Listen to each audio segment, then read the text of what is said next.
Welcome to the Three Martini Lunch. Grab a stool next to Greg Corombos of Radio America and Jim Garrity of National Review. Three martinis coming up. Jim Garrity made it home safely from the Democratic National Convention. Hopefully he's caught up on the sleep that he missed because the Democrats kept running late every single night, and he had to walk a few miles back to the hotel one night. So in Chicago, that's an achievement all in and of itself. Jim, so we're glad you're well, and we're glad you're back. I would point out, Greg, that the protests really were kind of minimal. First day, there was a little bit of something, and as I was leaving the arena the last night, there were people chanting. I'd say it was probably about 80% pro-Palestinian, anti-Israel, you have blood on your hands types, and then 20% pro-lifers. So as far as they could tell, I'm just one of the Democratic delegates, and we're all getting chanted at the same way. And I really wanted to go through there and say, screw you, you're cool, screw you. But I kept my mouth shut, got home safe, everything was fine. And at least when listeners, you remember, Greg was way more worried about me going to Chicago than going to Ukraine earlier this year. And technically, Ukraine was more dangerous because they shot missiles at me. True. At the city that I was in, at least. Yeah. So. Well, so far, Jim is unscathed in 2024, including the moose incident. So we're going to try hurricanes. Not to push our luck too much here. Yeah, hurricanes. Run the gamut. But good, and bad, possibly crazy, and the third one as well. Martinis today. We spent most of Friday, in fact, all of Friday, commenting on Kamala Harris's nomination acceptance speech and how basically they're trying to pull the wool over our eyes and present her as this whole new, brand new candidate who's really in the middle and just interested in doing her best for all of us as Americans, and not this hyper-partisan activist, California state official, U.S. senator, vice president the last 4 years. It's kind of a charade, and we'll talk about that a little bit more in the second martini. But we also said on Friday that, there could still be some surprises in this race, including whether RFK Jr., as had been rumored to that point, drops out, especially in the most contested states, and throws his support behind Donald Trump. Well, Friday, that's exactly what we got. In Arizona, Robert F. Kennedy Jr. Pulling himself off the ballot in what he considers the 10 most competitive states and endorsing Donald Trump. And in his statement, which was rather lengthy, he also pointed out that the Democratic Party, which preaches itself as the one saving democracy, is actually the one killing democracy, as evidenced in the Democratic primary and how they arrived at this year's nominee. In the name of saving democracy, the Democratic Party set itself to dismantling it, lacking confidence in its candidate, that its candidate could win in a fair election at the voting booth. The DNC waged continual legal warfare against both President Trump and myself. Each time that our volunteers turned in those towering boxes of signatures needed to get on the ballot, the DNC dragged us into court, state after state, attempting to erase their work and to subvert the will of the voters who had signed those petitions. It deployed DNC-aligned judges to throw me and other candidates off the ballot and to throw President Trump in jail. It ran a sham primary that was rigged to prevent any serious challenge to President Biden. Then, when a predictably bungled debate performance precipitated the palace coup against President Biden, the same shadowy DNC operatives appointed his successor, also without an election. They installed a candidate who was so unpopular with voters that she dropped out in 2020 without winning a single delegate. In terms of rigging the Democratic primary, changing rules in certain states to keep Kennedy or Phillips from having a chance to confront against Biden, no debates, and contesting signatures all over the place. It's pretty easy to tell why he stopped running as a Democrat, and then they were challenging him trying to get on the ballot as an independent. So I think he's right about that. There's a lot of reasons to be very skeptical of Robert F. Kennedy Jr., from his environmental activism to all sorts of other things. But in terms of the Democrats trying to do everything possible so that Joe Biden had a glide path to the nomination and beyond is pretty indisputable, I think. Yeah. Greg, I'll start with a pop quiz. What was Biden's percentage in the Florida Democratic primary? Had to be 0. That's right. Well, okay, because, there was no Democratic primary. The Democratic Party of Florida said, we only have one candidate. Sorry, Phillips, you missed your deadline. You're out. Also, if I remember correctly, the Nevada Secretary of State's office said that they didn't have to have the running mate on the ballot when they collected the signatures to get on the ballot. And then months later it said, whoops, that's wrong. Everything you've submitted is invalid. Which, on the one hand, it's conceivable that's a innocent mistake. But boy, that's an innocent mistake that rebounded very well to the interests of the Democratic Party. Now, look, I am not a fan of Robert F. Kennedy Jr. I'm glad he's got Secret Service protection, or at least I guess he'll, won't be needing it for much longer. He lost it today because he dropped out. That's right, yeah. But hopefully there's at least somewhat less interest in nut jobs who want to assassinate him. That there's less interest in that now. I did not like the rumors that he's going to get a job in the Trump administration if Trump is elected, including allegedly the CIA director. I guess the idea is he'd finally go find the files about his uncle. I just want to point out, Greg, I want a CIA director who can be tough on the Russian bear.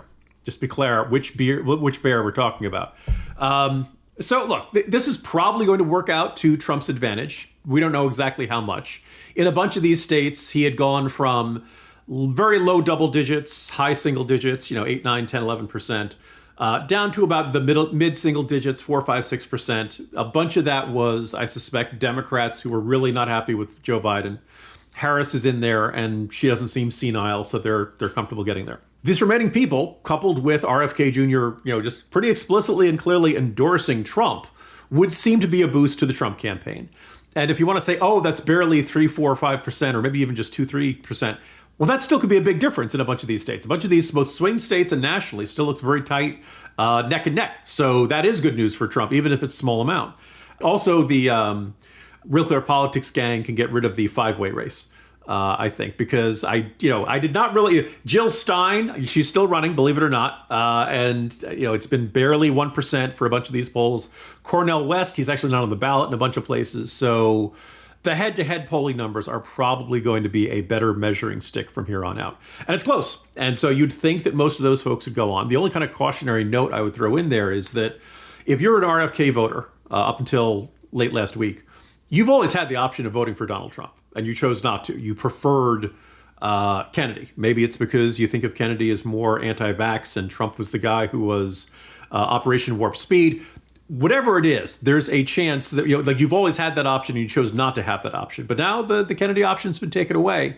You'd think those folks would come to the Trump pile, but I guess we'll see in the weeks to come. Yeah, I don't know if those two are ever going to discuss it on stage, because that could be an awkward moment.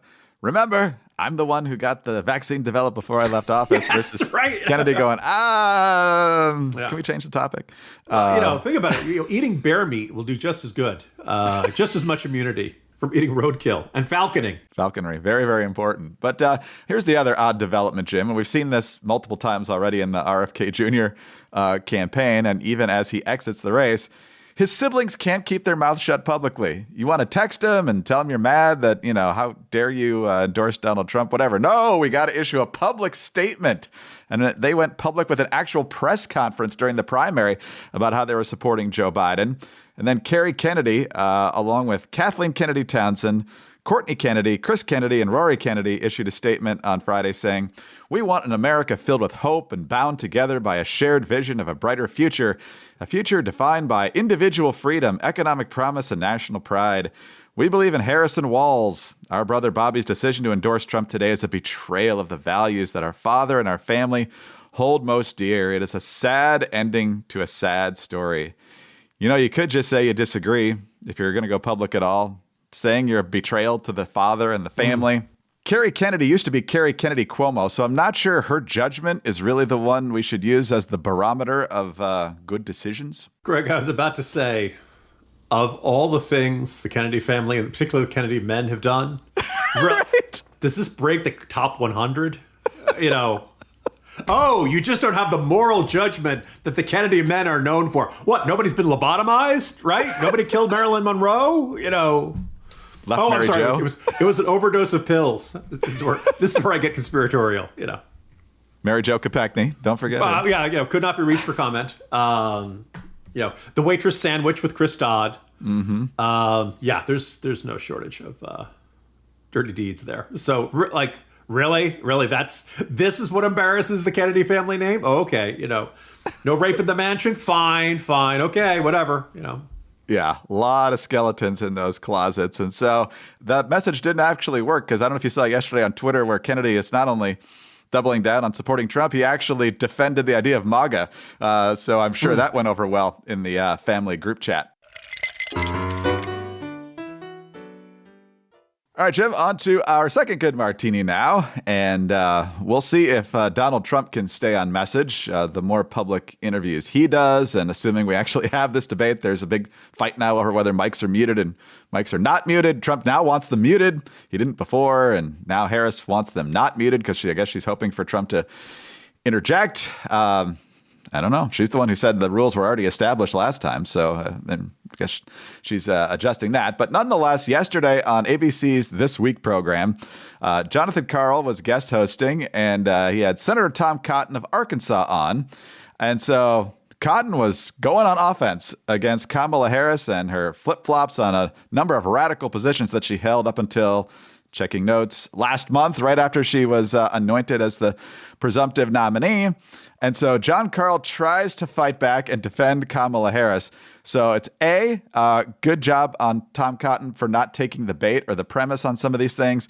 And then also good for him for slamming it back at John Karl, who at various times here really seemed to be almost a surrogate for Kamala Harris. And President Trump is going to draw a sharp contrast with Kamala Harris, who has supported things like decriminalizing illegal immigration or giving taxpayer-funded health insurance to illegal aliens or taking away health insurance on the job for 170 million Americans, banning gas cars, confiscating firearms. What do you mean taking away health insurance? What are you talking about? She said when she ran for president that she wants to eliminate private health insurance on the job for 170 million Americans, John. Yeah, I mean that is not her position now. How do you know that's not her position? How do you know that's not her position? I mean, she says she no longer supports Medicare for all. She has not said that.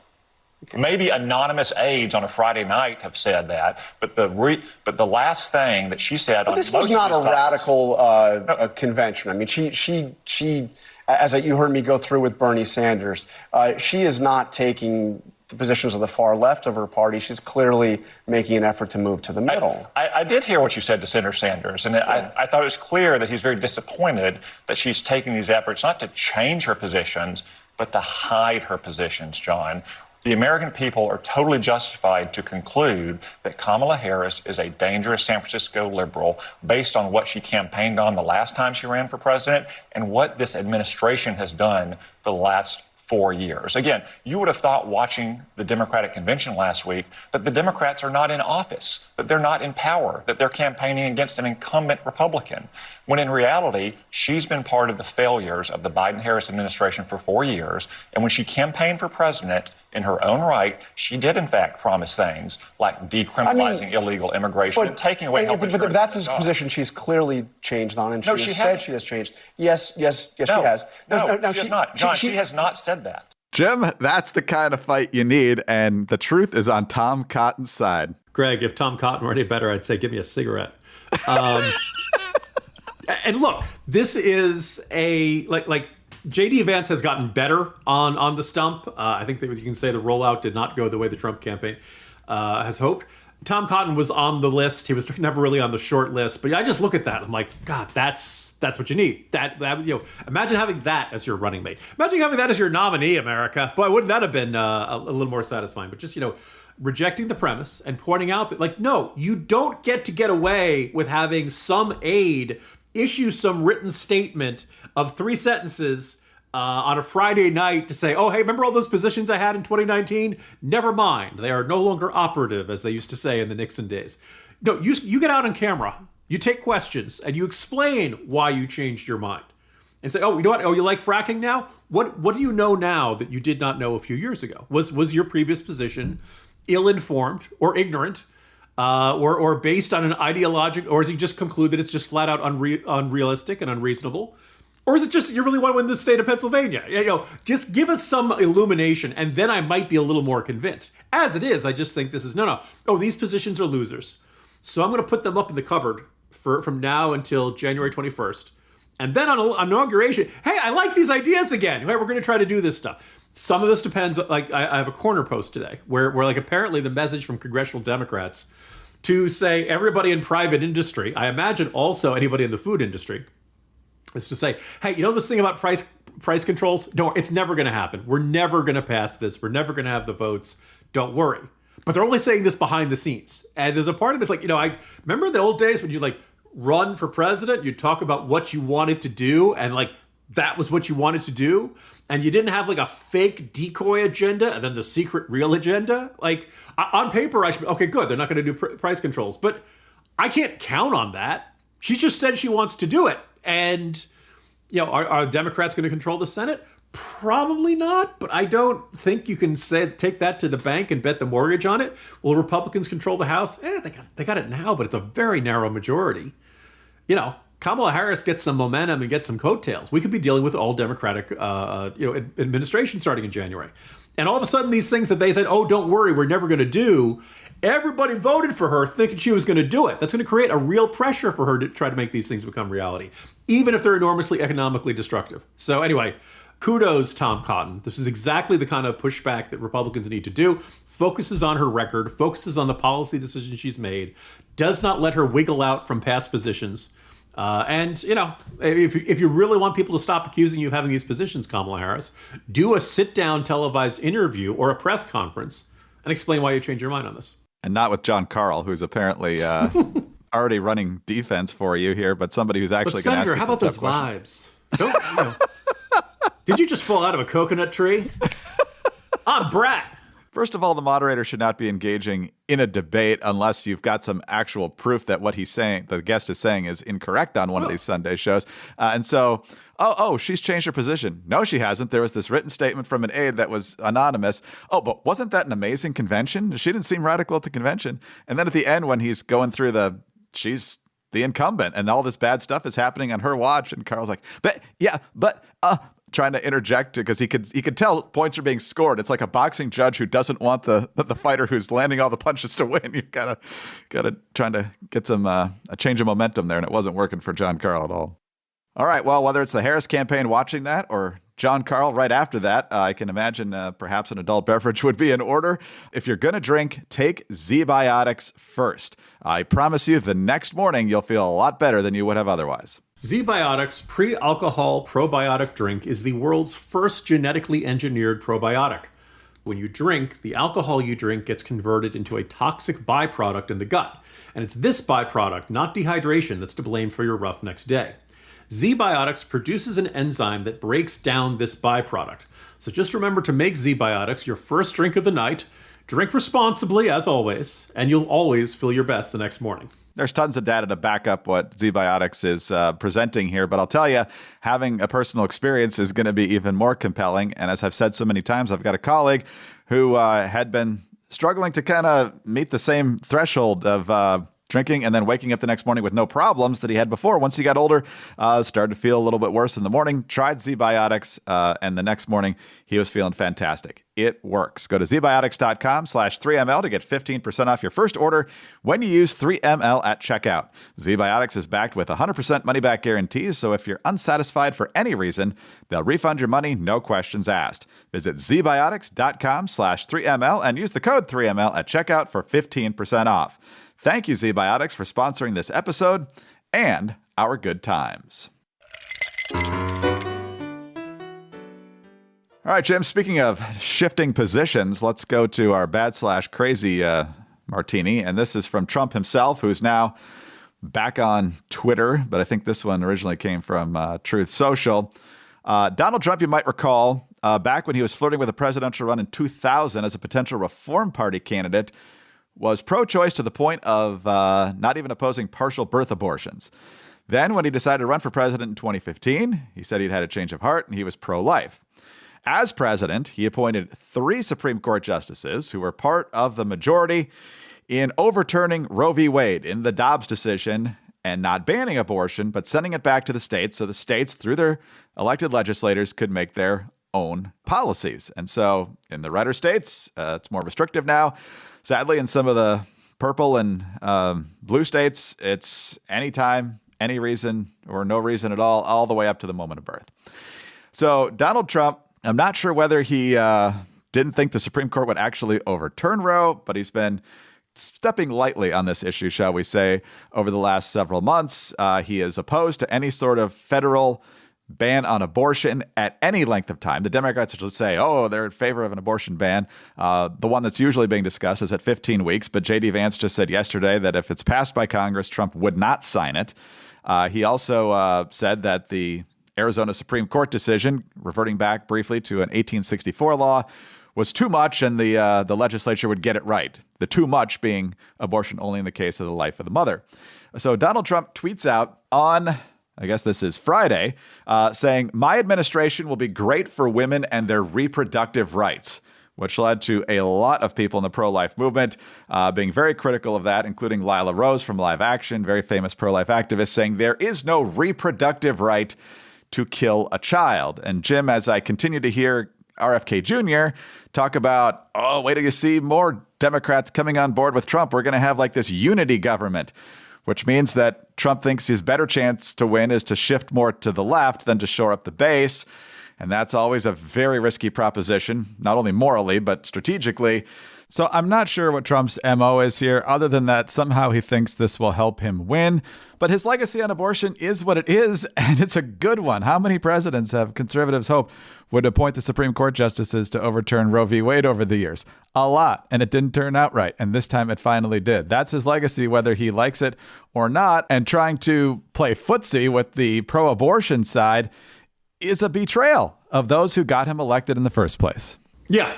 And if you look, there's a part of me wants to say, if you're a pro-lifer and you looked at Donald Trump, either in 2016 or 2020, and you genuinely believe that he was now a born-again, fully converted, dyed in the wool, heart on his sleeve, insert any other cliche you want here, pro-lifer, that's kind of on you. That this guy was always a Manhattan socialite. This was always a womanizer. This was not a guy who had any instinct of being pro-lifer up until he wanted the Republican nomination.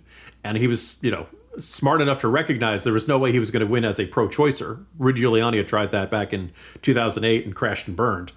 And so he was going to have to become, I will do things for you, the pro-life movement. And as a frequent critic of Donald Trump, I can recognize he put 3 Supreme Court justices on there that overturned Roe v. Wade. You can make an argument that he's one of the most effective pro-life presidents. Yes. And the irony is, he kind of did it by accident. Or it was certainly, it was not something that was a burning desire deep within him. He has talked in the past about the idea of like some couple he knew that was going to abort the child, changed their mind, and the child turned out to be terrific. And that's not a bad story. I'm glad. If the child had not turned out terrific, would you feel differently? I'm not sure you think through all the moral dimensions of that, but fine. But there was never any reason to think that Donald Trump was willing to take political hits for the pro-life movement. That the idea this was entirely a pragmatic, transactional relationship between himself and a key component of the Republican Party. A key component of the Republican Party that can now kind of sit around and ask himself, wait, what do we actually get? Like I'm glad we got Roe v. Wade. Ironically, the number of abortions has gone up since the end of Roe versus Wade, mostly in blue states, but also a whole bunch of blue states and a bunch of what you probably characterize as purple states, and maybe even Florida, all have had, generally Ohio. The pro-life movement has gotten their butts kicked in every referendum it's come up. Mm-hmm. Some of this is because they don't allow exceptions for rape, incest, and the life of the mother. I think there are a whole bunch of pro-lifers who are like, okay, we want to see the number of abortions come down. That seems pretty reasonable, or at minimum, a political requirement. Sweeping across the board, bans on abortion with no exceptions. That's a really tough sell in a lot of parts of the country. But here we are. And it's one thing to say different states can have different viewpoints. I think a lot of people in the pro-life movement would agree with that. Different states can, that there's an idea, or, maybe there's certain things we can pass, certain things we can't. Maybe let's try to get like a nationwide ban on partial birth abortion.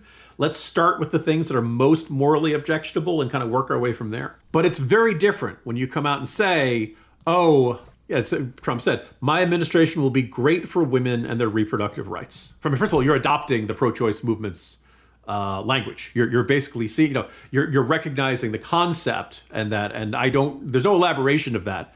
This is, I think, just knee-jerk Trump impulse of whatever you want me to be, I'm going to be the best thing ever for what you want me to be. And he saw how much abortion was hammered at the Democratic convention. And this seems like panic. This does not seem like a carefully reasoned recalibration of his position. Sending Vance out there Now, I'm going to wrap up our Monday edition with a little story. I don't want to speak too much on your behalf, Greg, but it's safe to say we're both very Reaganite conservatives. So 3 legs of the stool, right? You had your social conservatism, you had your limited government or laissez-faire, economics or minimal government regulation, and foreign policy hawkishness. Along come the nationalist conservatives, the J.D. Vance types, but also a bunch of others, including some of my colleagues. And the attitude is like, that doesn't work anymore. You have to give some ground. So we can't be hawks anymore. We have to be, much more isolationist. We have to be much less interventionist. I don't like that, but, and they say, no, we can't be limited government anymore. We have to actually support unions. We have to have the head of the Teamsters speaking at our convention, talking about how terrible right-to-work laws are. But we have to do all this so that we can preserve the parts of conservatism that we like, which is social conservatism. Oh, wait, never mind. We're getting rid of that, too. We are now defending reproductive rights. So where's the upside? We are moving to the left on economic policy. We're moving to the left on foreign policy. And we're moving to the left on social policy. What do I get out of this? Magic beans? So anyway, way to go. I will say there's a fair debate that happens in terms of whether there should be a national law set versus whether this is what pro-life activists were pushing all along, was to get it to the states. And obviously when states go with the abortion all the way up to the moment of birth, you're like, well, maybe we do need to do something at the federal level. So I think that could be an honest debate. But like you said, when you have that language, my administration will be great for women and their reproductive rights. That's just got to be like letting the air out of the balloon for so many pro-life activists here, because let me tell you a couple of things. The people who are most motivated to vote are the people who are happy with what you did as president, not with what you're saying now. And the other thing I think that should go without saying, you can't out-abortion the left. So don't even pretend to try. And I think based on what we saw in the platform, Trump's not necessarily trying to do that. He's trying to paint the left as too radical on abortion, but he's kind of shifting into that space that they have vacated to go that far left. And I'm not sure that you're going to be able to keep the people you assumed were in your corner no matter what. That's a dangerous gamble. Yeah. Pro-life movement. You look at a NARAL fundraiser, it's like one Hollywood celebrity after another. Every conceivable advantage to make this the cool movement and to make, the opposition are theocratic weirdos and squares. Pro-life movement holds their march on January 20th. Generally in D.C., it's like the coldest day of the year, right? And they come out in huge numbers every single year. Good news for pro-lifers, bad news for they are out there in the hundreds of thousands. And so it's like, why are you trying to cater to the NARAL crowd? Why are you trying to win over? They're not, what does Trump think? They're going, oh, well, I'm going to vote for Trump because he's going to be better for abortion rights. Nobody's going to think that. Okay. Very few Americans are dumb enough to come to that conclusion. Even pro-choicers, even though, nobody's going to come out and say, oh, well, I was voting for Kamala because she said she was going to protect abortion rights, but now Trump says he's going to do it, so I'm on board. Yeah, come on. I don't know if he'll try to fill in more details on that or not, but definitely disappointing language for a lot of people in the pro-life movement. So anyway, Jim, on that note, we will close it for today, and we'll be back at it tomorrow. See you then. See you tomorrow, Greg. Jim Garrity, National Review. I'm Greg Corombos of Radio America. Thanks for being with us today. Please subscribe to the podcast if you don't already and tell your friends about us as well. Thanks also for your 5-star ratings and your kind reviews. Please keep those coming. Get us on your home devices. All you have to say is play 3 Martini Lunch Podcast. Follow us both on X. He's at Jim Garrity. I'm at Dateline_DC. Have a terrific Monday and join us on Tuesday for the next 3 Martini Lunch.